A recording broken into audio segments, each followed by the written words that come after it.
인 줄 믿습니다. 지난주와 이번주 저희가 계속해서 새벽을 통해 데살로니가 전후서 말씀을 묵상해 왔습니다. 데살로니가 전후서에 기록되어 있는 데살로니가 교회의 모습은 믿음으로 살아가기 위하여서 분투하는 모습, 또 그 가운데 주님의 복음의 능력이 드러나는 그 모습을 바라보았고, 또 바울이 매우 신뢰하는 교회였음을 보게 되었습니다. 이러한 데살로니가 교회의 모습을 볼 때 막 마음이 뭉클하고 또 뜨거워지기도 하더라고요. 그런데 이 데살로니가 교회의 모습이 지금 현 시대에 적용된다면 어떤 모습일까를 이제 머릿속으로 좀 상상을 하다 보니까 가끔씩 우리 성문교회의 모습과 이렇게 교차되는 지점들이 있더라고요. 믿음으로 살아가기 위하여서 분투하고 또 복음의 능력이 드러나는 교회이자 또 제 마음속 늘 신뢰하는 교회가 바로 우리 성문교회이기 때문이었습니다.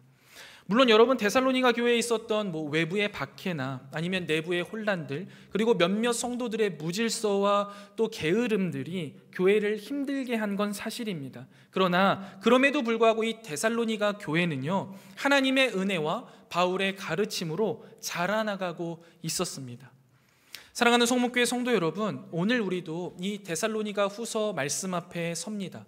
데살로니가 교회는요, 박해 속에서도 예수님을 구주로 고백했습니다. 그러나 동시에 주의 날이 임했다라는 이 가르침을 조금 잘못 받아들임으로써 그 마음이 요동했습니다. 그 결과 어떤 이들은 현재의 소명이나 노동을 좀 소홀히 여기고 공동체의 질서를 흔들기도 했습니다. 그래서 바울은 이 데살로니가 교회가 다시 주님의 은혜 아래서 믿음으로 중심을 잡고 복음의 동력으로 성실히 살아가며 사랑으로 서로를 세워가도록 권면하고 있습니다. 우리도 비슷한 시대를 살아가고 있습니다. 정보는 넘치지만 불확실성은 그 어느 때보다 높습니다. 어느 때보다 풍요로운 시대를 살아간다고 자부하지만 우리의 영혼은 바짝바짝 메말라 있습니다. 이때 교회가, 이때 성도가 붙들어야 할 것은 과연 무엇일까요? 바로 우리에게 은혜 베푸시는 그리스도 한 분만을 붙들고 그 안에서 기도와 성실로 살아내는 것일 겁니다.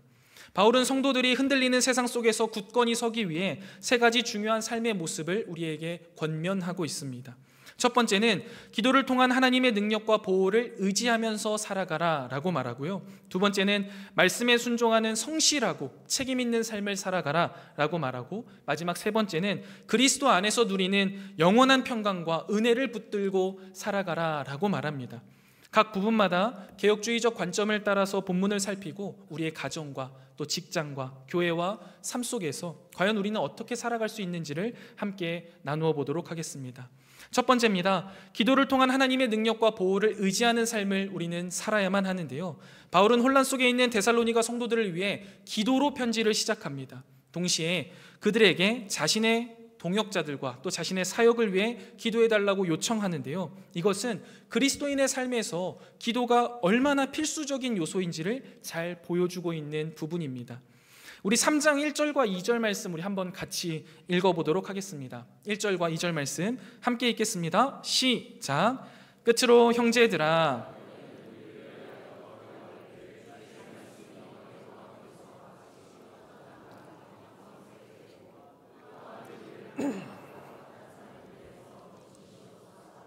믿음은 모든 사람의 것이 아니니라. 아멘. 바울은 데살로니가 교인들에게 자신과 동역자들 또 사역을 위해서 기도를 요청하는데 두 가지 중요한 기도 제목을 부탁합니다. 첫 번째는 무엇이냐면 주의 말씀이 너희 가운데에서 같이 퍼져나가 영광스럽게 되도록 기도해달라라고 부탁합니다. 바울에게 있어서요, 가장 큰 우선순위는요, 다름이 아니라 복음의 확산을 통해 하나님의 말씀이 모든 사람에게 전파되고 하나님의 나라가 이루어지는 것이었습니다. 그래서 기도의 가장 처음에 복음이 퍼져나가 영광스럽게 되도록 기도해달라라고 요구하는 거예요. 실제로 데살로니가 교회는요, 복음이 주변 지역과 아가야 전 지역에 퍼져가도록 정말 애쓰고 힘써서 모범이 되는 교회였습니다. 바울은 이러한 복음의 전파 활동이 모든 교회에서 일어나기를 소망했던 거죠. 그래서 기도를 요청한 겁니다. 특별히 데살로니가 지역의 종교적인 배경을 우리가 고려할 때에는요, 더욱 큰 의미가 있습니다. 데살로니가는요, 고대 세계의 다른 주요 도시들처럼 종교적으로 다원주의적인 환경이었습니다. 다양한 우상 숭배가 있었고 이교적 의식에 익숙해졌던 지역이에요.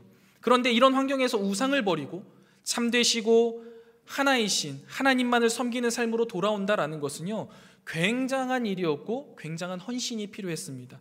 또한 그들을 통해서 이 데살로니가 지역이요 얼마나 아름답게 변해가고 있는지를 바울이 목도했기 때문에 이러한 복음의 능력이 데살로니가 지역에만 머물지 않고 곳곳으로 열방으로 퍼져나가기를 간절히 바라며 기도를 요청했습니다. 여러분, 바울의 시선은 이렇듯 언제나 하나님 나라의 전진, 복음의 전파에 맞춰져 있었습니다. 여러분, 개혁주의 교회에서 교회의 첫 사명이 무엇인지 아십니까? 가장 중요한 사명은 다름이 아니라 복음 전파입니다. 하나님의 말씀이 이 땅 가운데 선포되는 것이 개혁주의가 말하는 교회의 첫 번째 사명이라는 거죠. 그렇다면 이 시대의 교회로서 살아가는 우리의 기도는 어떻습니까? 우리는 가장 먼저 무슨 기도를 합니까? 오늘도 분명히 주일 예배에 나오셔서 가장 먼저 기도를 하셨을 텐데 여러분의 기도의 시작은 어떻게 시작되셨습니까? 건강을 위해서, 아니면 우리 자녀들의 진로를 위해서, 아니면 삶에 참 힘들고 어려운 문제들을 위해서 기도하는 것, 굉장히 귀한 기도의 제목이고 마땅히 해야 할 기도입니다. 그러나 바울은요, 말씀이 달려가 사람의 심장을 꿰뚫고 도시의 질서를 변혁하고 가정의 분위기를 바꾸는 일을 위해서 기도해라, 하나님의 나라가 이루어지기를 위하여서 가장 먼저 기도해달라라고 요청했습니다. 사랑하는 성문교회 성도 여러분, 우리도 사도 바울처럼 복음의 진보가, 복음의 전파가, 하나님의 나라가 우리의 모든 기도의 맨 앞에 오기를 주님의 이름으로 축원드립니다. 이것이 우리에게 가장 중요한 사명이라는 것을 우리는 결코 놓쳐서는 안 된다라는 거예요. 특별히 여러분, 하반기 우리 성문교회에서 이 복음의 진보를 위해 준비하고 있는 게 무엇이죠? 그게 이음축제입니다. 말씀대로 살아날 정말 좋은 기회입니다. 여러분, 이 기회를 그냥 흘려보내지 마세요. 그냥 그저 1년에 한 번 있는 전도축제라고 생각하시면 안 돼요. 우리의 삶의 가장 우선되는 목표이자 우리 성문교회 공동체가 마음을 하나로 모아서 하나님 앞에 나아가야 할 가장 중요한 일이 복음 전파이고, 그게 곧 이음축제라고 우리 마음속에 담고 나아가야 하는 것입니다. 그렇게 교회의 사명을 회복하고 이루어가는 우리가 되기를 주님의 이름으로 간절히 축원드립니다. 이 마음이 우리 가운데 있어야 우리는 교회다운 교회로서 살아가는 것이죠. 그런데 여러분, 이런 말을 하면 굉장히 마음에 부담이 됩니다. 과연 내가 할 수 있을까라는 생각이 들죠. 그런데 여러분, 오늘 1절 말씀에 보면 말씀이 퍼져나가라는 말이 있습니다. 그 중에서 퍼져나가라는 이 말의 원어를 보면 달려가, 달려나가다라는 의미가 있습니다. 그러면 이것을 어떻게 해석하면 되냐면 하나님의 말씀이 너희 가운데에서와 같이 달려나가 영광스럽게 되고 라는 의미가 될 수 있죠. 그러면 이 말에는요, 굉장히 깊은 의미가 생기게 됩니다. 여러분, 복음의 진보는 우리의 사명입니다. 맞습니까? 맞습니다. 우리의 사명이에요. 그런데 우리의 사명이지만 하나님께서 주권적으로 이루시는 일이라는 것을 여기에서 분명히 말하고 있는 거예요. 하나님이 먼저 달려나가고 계시고 우리를 이끌어 가신다라는 사실을 바울은 분명히 말하고 있는 겁니다. 이것을 우리가 잊으면 안 돼요. 이것을 잊으니까 여러분, 복음의 진보를 위해서 살아갑시다, 우리 복음을 전하는 자로 하나님의 나라를 위해 살아갑시다 하면 대번에 막막함과 두려움이 우리 가운데 생기는 거예요. 왜요? 내가 해야 될 것처럼 생각이 드니까요. 내가 내 힘과 내 능력으로는 안 된다는 걸 내 스스로가 너무나 잘 아니까 이 이야기를 들으면 대번에 막막하고 두려운 게 현실입니다. 그러나 말씀이 달려가게 하라라는 이 바울의 권면을 우리가 기억한다면 우리의 두려움보다 하나님이 앞서시고 우리의 계산보다 성령님이 지혜롭다라는 것을 다시 한번 깨닫고 고백하면서 복음의 진보를 위해서 한 걸음 내디딜 수 있게 되는 것이죠. 여러분, 우리의 역할은요, 그저 복음이 흐르는 통로가 되는 것입니다. 여러분, 이 사실을 잊지 마시고 말씀이 달려가게 하는 통로의 역할을 잘 감당하는 저와 여러분들 되시기를 주님의 이름으로 축원합니다. 다음으로 바울의 기도의 부탁 두 번째를 보시면 우리를 부당하고 악한 사람들에게서 건지시옵소서라고 기도를 부탁합니다. 바울은 지금 이 편지를 쓸 때 고린도 지역에 있었어요. 그런데 고린도 지역에서 무슨 일을 당했냐면 같은 유대인들인데 이 복음 전파를 굉장히 방해하고 바울을 힘들게 하는 사람들이 있었습니다. 그래서 너무나 힘든 상황 가운데 데살로니가 교회를 떠올리니 그들도 그렇게 힘들 것 같은 거예요. 동족으로부터 박해받고 반대의 직면에 있는 그들에게 기도를 요청하면서 함께 기도하자라고 하는 거예요.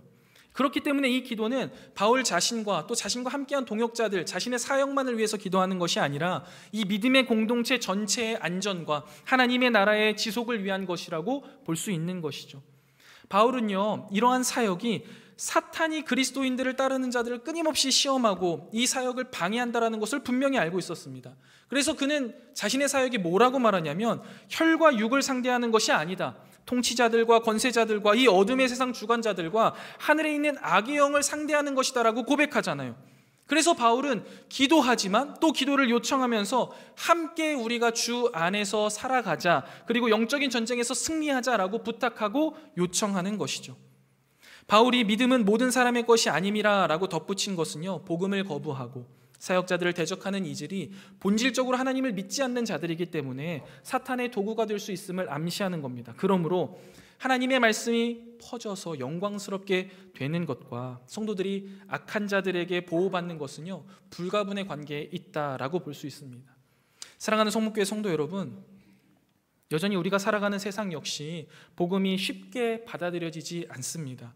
그리고 복음을 전하는 이들이 다양한 형태로 공격받고 억압받는 시대를 살아가고 있습니다. 그렇기 때문에 우리는 더욱 이 바울의 기도에 동참해야만 합니다. 우리의 삶의 자리에서, 그리고 우리 교회를 통해서 주의 말씀이 퍼져나가 하나님의 나라가 세워지도록 기도해야 하는 것이죠.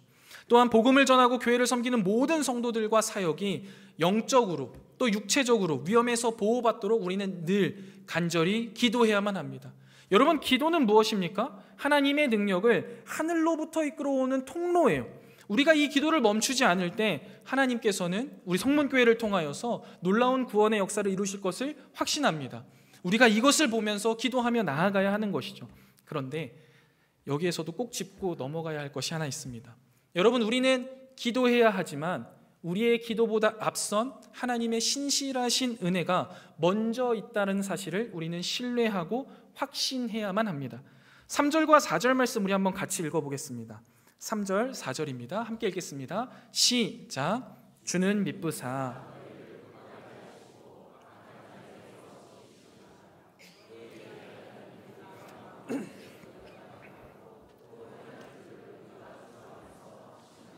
아멘.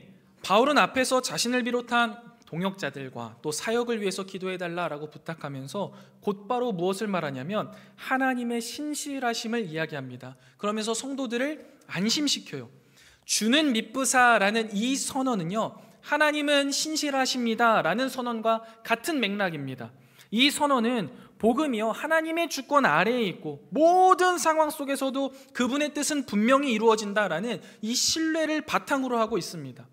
그래서 여러분, 모든 상황 속에서도 이 신실하신 하나님은 성도들을 굳건히 지키시고 악한 자들에서 지키실 것이다 라고 바울이 확신하고 있는 거예요.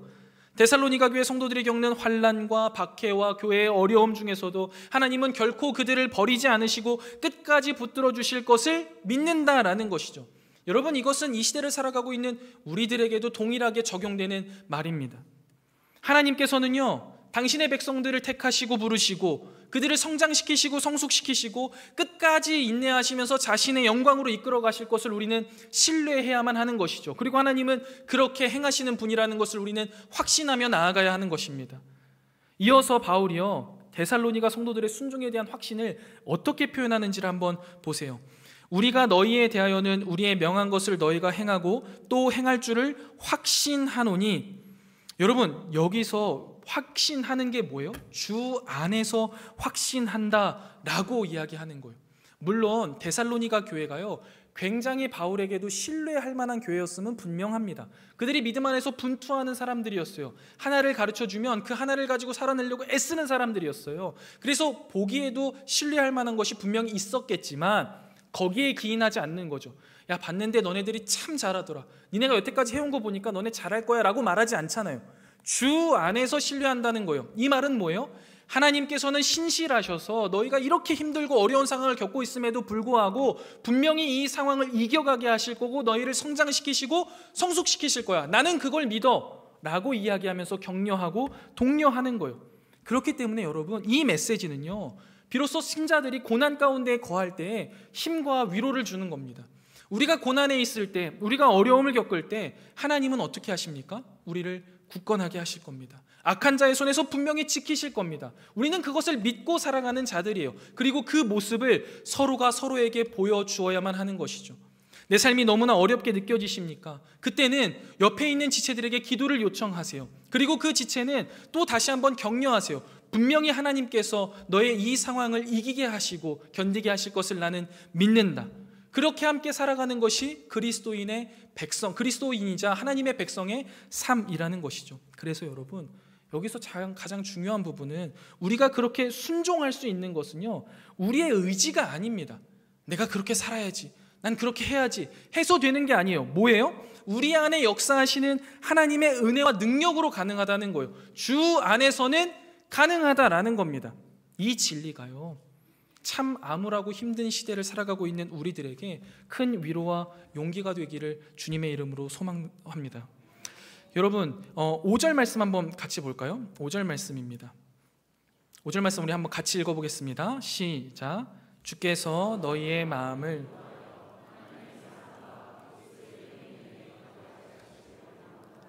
아멘. 바울이 데살로니가 교회 성도들의 내적인 삶을 위한 기도를 드리는데요, 그는 주님께 뭘 요구하냐면 그들의 마음을 하나님의 사랑과 그리스도의 인내로 인도해달라고 요청합니다. 여러분, 여기서 인도하다라는 것은요, 주님께서 그들의 마음을 직접적으로 이끌어 주시기를 바라는 간절한 마음을 담고 있어요. 그만큼 이들이 지금 겪고 있는 문제는 굉장히 어려웠던 겁니다. 그런데 하나님이 이끌어 주시면 가능하다라는 것이죠. 그러면서 여러분, 중요한 것은 바울의 간구의 내용이 무엇인지를 한번 보세요. 데살로니가 교회에 이런 문제가 있습니다. 하나님, 이걸 해결해 주세요. 무질서하고 게으르게 행하는 자들이 있습니다. 이들을 벌해 주세요. 이들을 없애 주세요. 문제를 해결해 주세요. 이런 기도가 아니라 그가 요청한 건 무엇입니까? 하나님의 사랑이, 그리스도의 인내가 그들에게 있게 하여 주시옵소서라고 기도하고 있습니다. 여러분, 하나님의 사랑이 무엇입니까? 바울이 데살로니가 전서와 또 그의 서신서에서 이야기하는 것을 보면 이 하나님의 사랑은요, 바울과 교회 사이의 사랑, 또 더 나아가 이 교회를 어렵게 하는 핍박자들과 또 하나님을 아직 믿지 않고 주라고 시인하지 않은 모든 하나님의 백성들을 포함하는 그 사랑입니다. 그러니까 너와 나가 잘 살고 하나님의 사랑이 그 안에서만 충만하면 된다라는 게 아니라 바울이 말하는 사랑은 피차간의 모든 사람에 대한 사랑을 강조하고 있는 겁니다. 그래서 여러분, 이 당시에 사실 그리스도인들은 동족으로부터 많은 핍박과 박해를 받았거든요. 그럼에도 불구하고 그들조차 사랑해야 한다는 것은 바울이 계속해서 강조하는데요, 더 나아가서 이 사랑을 구하고 있는 겁니다. 또 나아가 그리스도의 인내라는 건 무엇이냐면 주님의 고난과 고난을 견디는 주님의 모습을 본받는 것을 이야기합니다. 바울은 데살로니가 성도들이 겪는 이 환난을 주님께서 경험하신 고난과 연결하여서 하나님이 그것을 견디고 인내하게 하신 것처럼 그들도 견디고 인내하게 해주세요라고 고백하는 거죠. 여러분, 우리의 기도도요, 바울의 기도를 본받아야만 합니다. 하나님, 이 문제 이렇게 생겼습니다. 이거 빨리 해결해 주세요.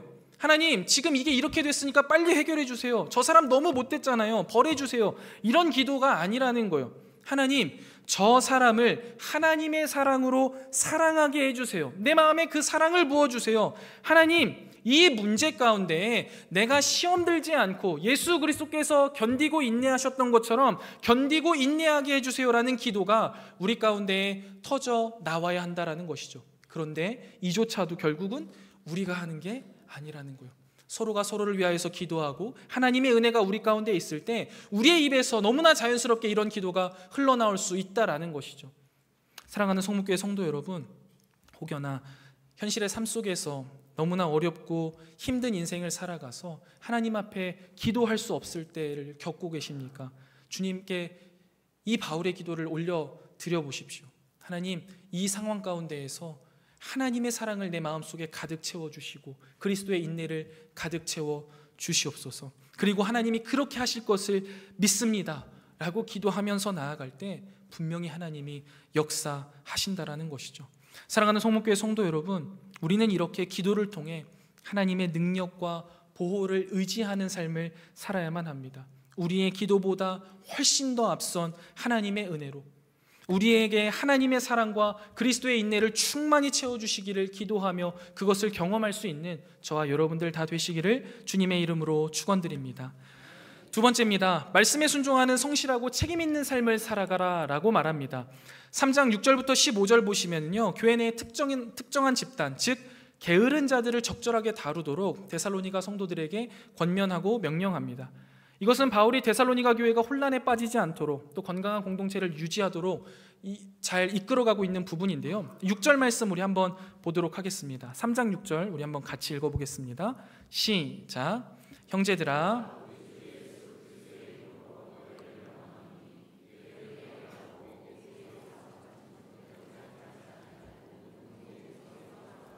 아멘.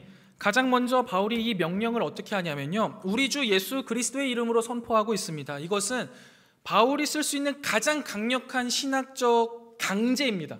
그러니까 명령을 조금 더 넘어서는 거예요. 무조건 이렇게 해야 된다라고 할 때 이 멘트를 씁니다.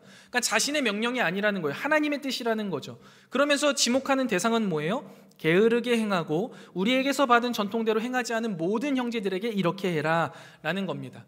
6절과 11절에 나오는 게으르다라는 이 동사는요, 아탁토스라는 단어인데 사실 번역하기가 좀 쉽지는 않은 단어입니다.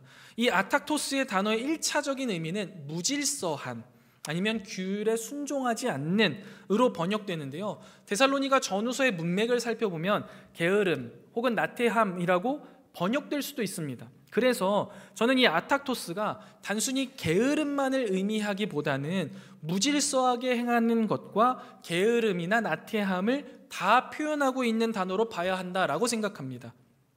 그래서 보시면 그 구체적인 모습이 뭐냐면 바울이 가르쳤던 전통을 무시하고 있는 모습인 거죠. 그저 그냥 게으르고 느리고 아니면 나태한 모습이 아니라는 거예요. 이 전통이라는 것은요, 바울이 전한 복음과 또 그가 이야기했던 여러 가지 생활 윤리들을 포함한 사도적인 가르침을 이야기하는데요, 그것을 따르지 않고 마음대로 살아가는 것을 의미합니다. 그렇다면 데살로니가 교회 공동체 내부에 무질서하게 행하며 게으른 자들은 왜 존재하게 되었는가? 존재하게 된 이유에 대해서는 다양한 의견들이 있는데요, 그 중에 가장 많은 지지를 받는 것은 잘못된 종말론에 대한 이해입니다. 그래서 그 종말론에 대한 잘못된 이해를 가지고 현재의 소명과 노동을 소홀히 여기는 거예요. 그래서 교회 공동체 질서를 막 흔드는 상황이 벌어졌다라는 거예요. 상상을 한번 해보세요. 데살로니가 교회를 상상해보면 이런 겁니다. 교회 안에 종말이 임했다, 이제 주님은 곧 오신다, 다시 오신다라는 이 종말론이 막 팽배해지는 거예요. 그 중에서 몇몇 사람들이 어떻게 하냐면 그래서 예배를 드리기 시작합니다. 여기까지는 괜찮습니다. 그런데 예배를 드리는데 회사를 안 가요, 학교를 안 가요, 집에도 안 가요. 그냥 모여서 주구장창 예배만 드리는 거예요. 하루 이틀도 아니고 한 주, 두 주, 한 달, 두 달이 계속 지나가는 겁니다. 계속 그렇게 살아가고 있는 사람들이 과연 그들의 삶을 제대로 살 수 있을까요? 그렇게 살 수가 없는 거죠. 그러니까 자꾸만 여기저기에서 그들을 돕기 위해서 애쓰고 수고해야 되는 거예요. 그 문제들이 계속 발생하는 거죠. 그리고 여러분 한번 생각해 보세요. 이러한 모습이 과연 종말의 때를 살아가고 있는 성도의 바른 모습이다라고 여러분들은 말씀하실 수 있습니까? 여러분들이 읽은 성경과 또 여러분이 깨달은 그 하나님의 가르침이 그게 맞아라고 이야기하십니까? 결코 아닙니다. 성경이 말하는 종말의 때를 살아가는 성도들의 삶은요, 게으르거나 무질서하거나 무책임하지 않습니다. 바울이 말하고 성경이 말하는 종말은요, 이미 그리스도 안에서 시작되었지만 아직 완성되지 않았죠. 그래서 우리는 이미와 아직의 그 경계 안에서 긴장하면서 살아가고 있어요. 그런데 여기에서는 이 긴장을 통해 우리가 도피하거나 게을러지지 않죠. 어떻게 하는 거예요? 성실하게 살아가게 합니다. 왜요? 소망이 확실하니까. 분명히 승리하게 하실 거니까 이 땅에서의 삶을 하나님의 말씀대로 하루하루 성실하게 살아가게 한다고요. 그게 그리스도인의 종말론에 대한 이해이고 바른 삶의 모습입니다. 그래서 여러분, 만약에 오늘 주님이 오신다고 하면 아침에 일어나서 이부자리를 개야 될까요? 안 개야 될까요? 다시 덮을 일이 없잖아요. 개야 되는 겁니다. 오늘 주님이 오신다고 그러면은 출근해야 됩니까? 안 해야 됩니까? 출근하시는 거예요. 성실하게 가방을 들고 출근하시고 학교에 가서 나에게 맡겨진 그 하루의 삶을 성실하게 살아가는 것이 종말의 때를 살아가는 성경적인 모습이라는 거죠. 여러분, 성경적인 종말의 신앙은요, 책임의 종말을 이야기하지 않습니다. 더 이상 책임질 게 없어, 다 끝이야가 아니라는 거예요. 오히려 성실의 시작인 거예요. 이것을 꼭 기억하셔야만 합니다. 이러한 성경적 가르침을 근거로 바울은 무질서하고 게으른 형제에게서 떠나라라고 명령합니다. 여기서 떠나라라는 것은 문자적으로요, 특정한 위치에서 자신을 멀리 보내다라는 의미입니다. 무질서하고 게으른 형제들과의 관계에서 거리를 좀 둬라라는 강한 지시이죠. 이것은 공동체 내에서 잘못된 행동이 전체 교회에게 미치는 부정적인 영향을 막고 무질서한 자들이 자신의 잘못을 깨닫고 회개하기 위함입니다. 이 부분은 조금만 더 뒤에서 자세히 설명드리겠습니다. 그리고 나서 바울이요, 이 자들을 어떻게 이제 교화시켜야 되는지, 가르쳐야 되는지를 이야기하는데요, 그 게으른 자들을 가르치는 방법으로 자신의 삶을 본으로 드러냅니다. 그러면서 그가 어떻게 행동했는지를 7절부터 10절에 이야기를 하는데요, 사도들이 어떻게 행했냐? 무질서하지 않았다. 아무에게서든지 양식을 값없이 먹지 않았다. 오직 수고하고 애써 주야로 일함으로써 그들에게 본을 보였다라고 말합니다. 말로 한 게 아니에요. 삶으로 본을 보인 거죠. 바울을 우리가 잘 알다시피 텐트 메이커였습니다. 장막을 만들면서 생활비를 벌었고 데살로니가 교회를 비롯한 많은 교회 교인들에게 부담을 주지 않기 위해서 애썼습니다. 이러한 그의 자비량 사역은 그 당시 시대적 배경 속에서 사역에 적법한 대안적인 모델이었죠. 그리고 복음 전파가 되는 것에 아무런 장애를 없게 하기 위함이었고, 그래서 정말 믿음의 본이 되는 아름다운 모습이었습니다. 그렇다면 존경하는 성문교회 성도 여러분, 우리가 건강한 교회 공동체를 유지하기 위하여서는요, 가장 먼저 말씀에 대한 바른 해석을 가지고 있는 게 너무나 중요합니다. 우리가 종말의 때를 어떻게 살아야 하는가 말씀을 통해서 분명히 깨달아야 하는 것이고, 그 다음에 순종하는 것이 필요합니다. 우리 공동체 안에서도 때로는 말씀의 가르침과 교회의 질서를 따르지 않는 무질서하고 게으른 행동 등이 나타날 수 있습니다.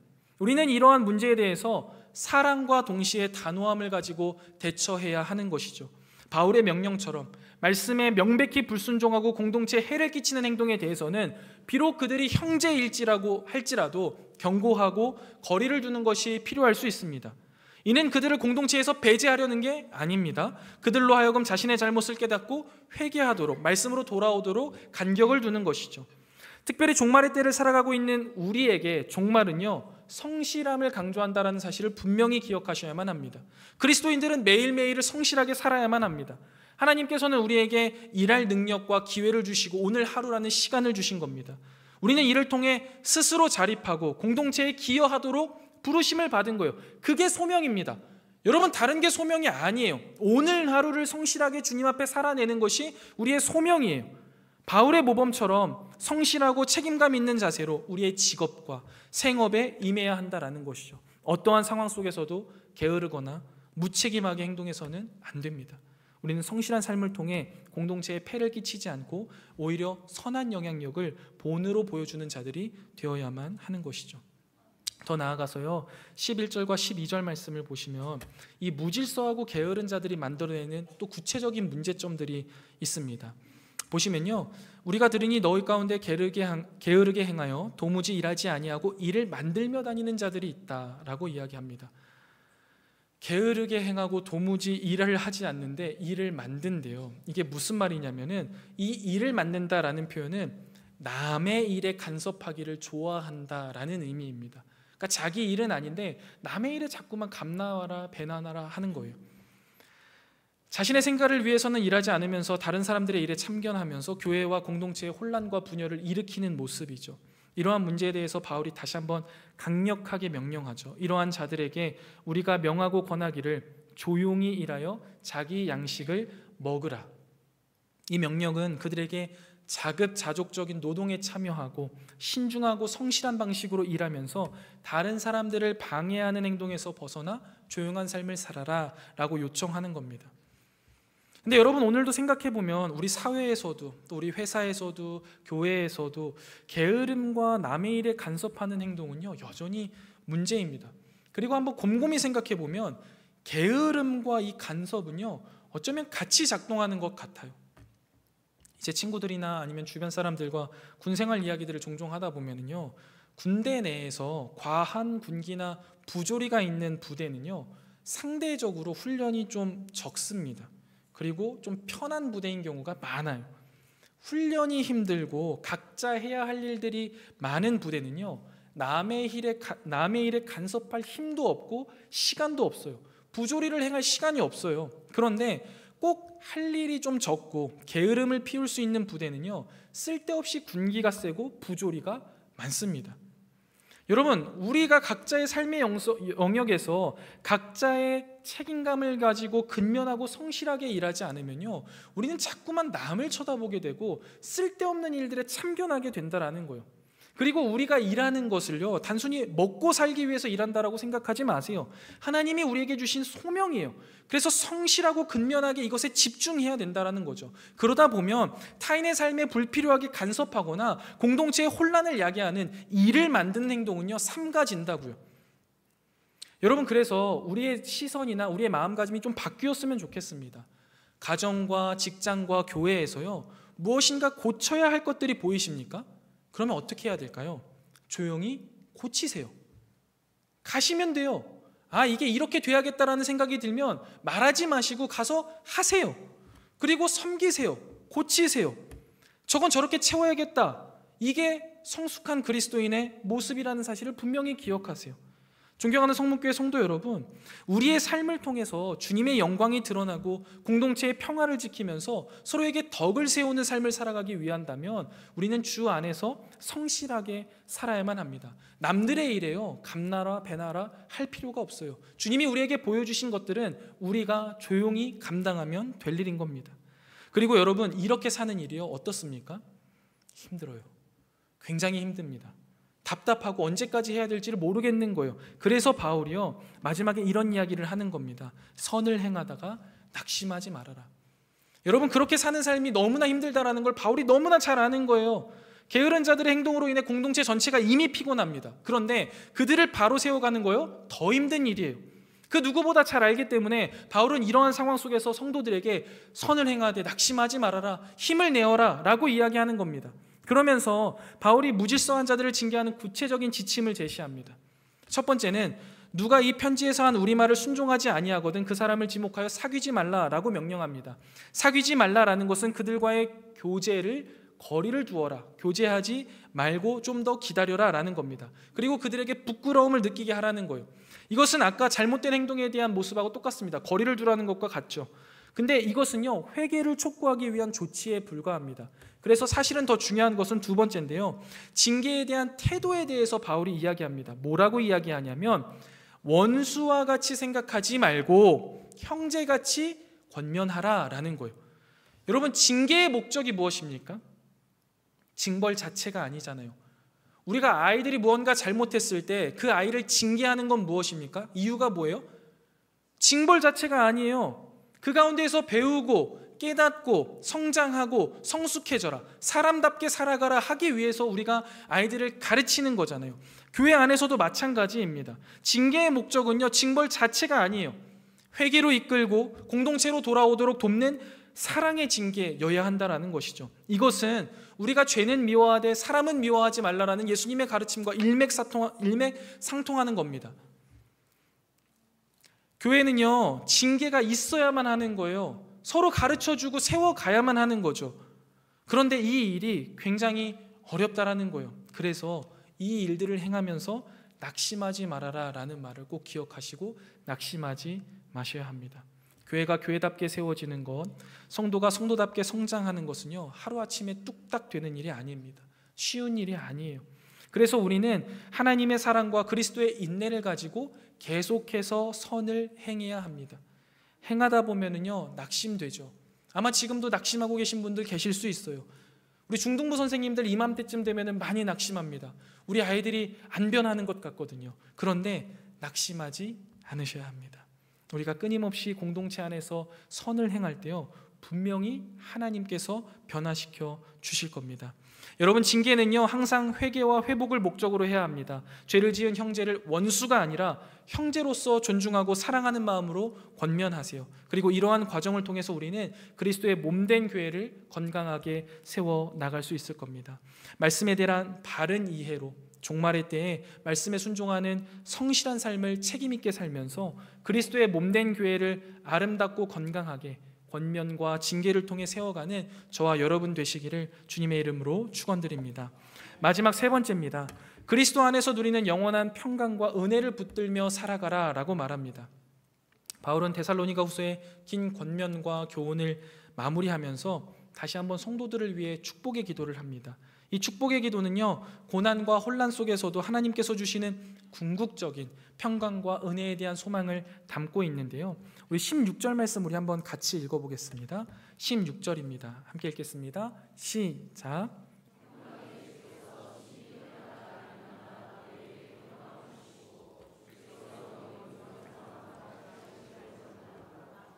아멘. 바울이 주님을 묘사할 때 지금 쓴 단어는 뭐냐면 평강의 주입니다. 이 명칭은 외부의 여러 가지 박해, 종말론적 혼란, 내적인 갈등에도 불구하고 교회가 필요로 하는 이 평강을 주시는 분은 오직 예수 그리스도이십니다라는 것을 강조하는 거예요. 특별히 친히라는 강조 대명사를 또 첨가해서 넣었는데요, 여기서 더 강조해서 이 평강은 인간의 노력에서 오는 것이 아니라 오직 예수님으로부터 비롯된 것임을 분명히 말하고 있는 겁니다. 그래서 더 강조하고 있는 것은 사실 뭐냐면 이 평강이 예수 그리스도로 말미암아 때마다 일마다 주어지는 평강이라는 것을 강조하고 있는 겁니다. 여러분, 이 말이 뭐냐면요, 주님이 주시는 이 평강이라는 것은요, 성도들이 처한 모든 상황, 모든 시간, 모든 환경 속에서 하나님이 포괄적으로 주신다라는 거예요. 주고 계신다라는 거고, 그 말은 즉 우리에게 이미 임하여 있다라는 것을 말하는 겁니다. 상황이 좋을 때는 주님의 평강이 우리 가운데 임하였다라는 것을 우리가 느끼고 경험합니다. 그런데 상황이 조금만 안 좋아지면 주님의 평강이 우리 가운데 없다라고 우리는 생각합니다. 그러나 그것은 우리의 생각이자 우리의 착각이라는 거죠. 하나님의 평강은 우리에게 시간과 때를 구분하지 않고 언제나 어디에서나 어떤 환경에서나 우리 가운데 임하고 있다라는 거예요. 그것을 우리가 믿고 누리면 되는데 내 상황에 내 눈이 매여서 그 평강을 바라보지 못하고 있다. 그러니 지금 우리에게 주신 그 평강을 시마다 때마다 일마다 주시는 그 하나님의 평강을 우리가 누려야 한다라는 것을 이야기하고 있는 것이죠.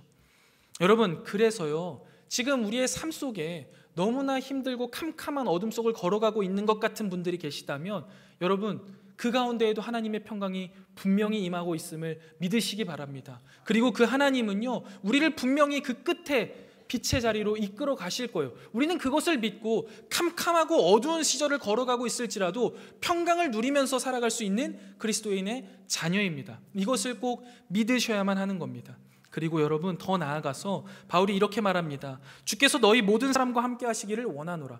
바울이 말하는 모든 사람은 누구예요? 바울과 바울이 사랑하는 데살로니가 교회만을 의미하는 게 아닙니다. 데살로니가 교회를 힘들게 하고 또 그들을 억압하고 괴롭히고 또 그 안에서 문제를 일으키는 모든 사람들, 하나님의 모든 백성들이 이 평강을 누리게 되기를 기도하고 있는 겁니다. 사랑하는 성목교회 성도 여러분, 우리가 살아가는 시대는요, 평강이 없는 시대입니다. 이 시대는 우리에게 평강을 줄 수 없습니다. 그러나 우리는 평강의 주이신 예수 그리스도의 백성들입니다. 그래서 주님께서는 우리의 삶의 매 순간, 즉 때마다 일마다 우리에게 평강을 주십니다. 그리고 지금도 우리는 그 평강을 받아 누리고 있습니다. 이 평강은요, 세상이 줄 수 없는 내적인 평화이고 모든 상황과 형편을 뛰어넘어서 모든 사람에게 주어주는 하나님의 은혜이죠. 우리는 이 주님의 평강을 구하고 우리의 형제 자매들이 이 평강 안에 거하도록 기도해야 합니다. 그리고 그 평강을 우리 스스로도 누려갈 수 있어야만 합니다. 그러면 그 힘으로 우리가 믿음으로 살아갈 수 있게 되는 것이죠. 여러분, 18절 말씀 한번 마지막으로 읽어보겠습니다. 18절 말씀입니다. 함께 읽겠습니다. 시작.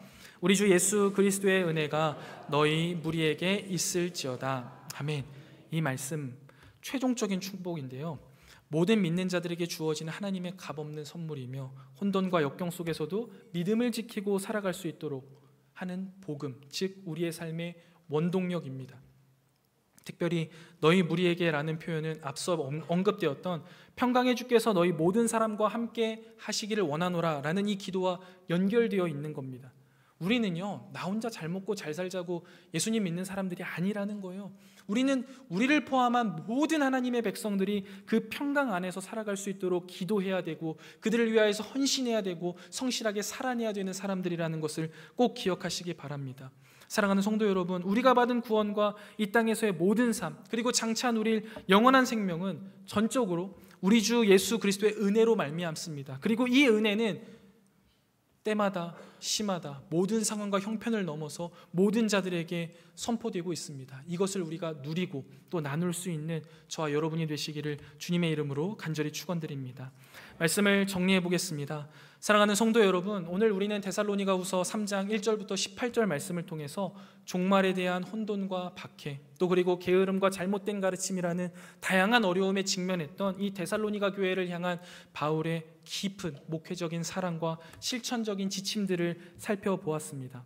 바울은 성도들이 흔들리는 세상 속에서 굳건히 살아가기 위해 세 가지 삶의 중요한 원리를 제시했는데요. 첫 번째는 기도를 통해서 하나님의 능력과 보호를 의지하며 살아라 라고 말했습니다.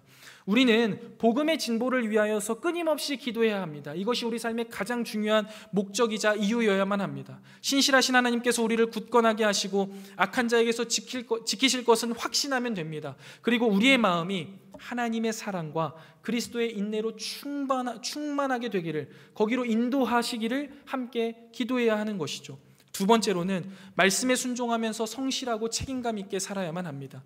여러분, 게으름과 무질서함은 공동체의 질서를 해치는 죄악이며 그리스도인에게 합당하지 않은 모습입니다. 우리는 바울의 모범과 가르침처럼 성실하고 또 책임감 있게 일하며 타인의 일에 간섭하지 않고 조용히 자신에게 맡겨진 소명의 삶을 살아가야 합니다. 또한 이 일들을 행하면서 낙심하지 마시고 사랑과 지혜로운 징계를 통해 공동체의 거룩함을 지켜가며 교회를 아름답게 세워가는 우리가 되어야만 합니다. 마지막 세 번째로 그리스도 안에서 누리는 영원한 평강과 은혜를 붙들어야만 합니다. 평강의 주께서 때마다 일마다 우리에게 평강을 주시고 모든 성도와 함께 하신다라는 이 사실을 붙드시기를 바랍니다. 우리는 이러한 주 예수 그리스도의 은혜 안에서 거짓 가르침에 대항하고 말씀의 진정성을 수호하면서 우리에게 맡겨진 모든 사명을 넉넉히 감당할 수 있습니다. 사랑하는 성목교회 성도 여러분, 데살로니가 교회를 향한 바울의 가르침을 기억하면서 하나님의 은혜 안에서 기도로 하나님의 능력과 보호를 의지하고 말씀에 순종함으로써 책임감 있고 성실한 삶을 살아가시기를 바랍니다. 그리하여서 우리 주 예수 그리스도의 은혜가 사랑하는 우리 성문교회 성도님들의 삶에 때마다 일마다 충만히 임하시기를 주님의 이름으로 간절히 축원드립니다.